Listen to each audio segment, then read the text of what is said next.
Hey, let's do NCLEX style practice questions together from my free test bank on my website. If you're interested, go to the link in my bio. So we've got a 45-year-old female patient with end-stage renal disease is receiving hemodialysis. The nurse notes that the patient's blood pressure drops during dialysis sessions. Which assessment findings should the nurse prioritize to evaluate for access site complications? I always suggest that you read that last sentence at least 3 times. Which assessment finding, so they're all assessments, which one should I prioritize over the other 3 to evaluate for access site complications? I'm trying to figure out what's wrong with the access site. Now I'm clear on what I'm doing and moving forward. Now let's go into the options and eliminate wrong answers first.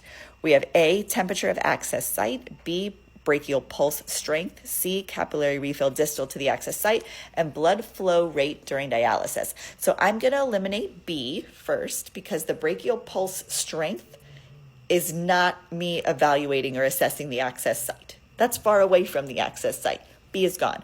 Also, C, capillary refill distal to the site, that's not telling me access site complications. That's just what the last sentence told me to do, right?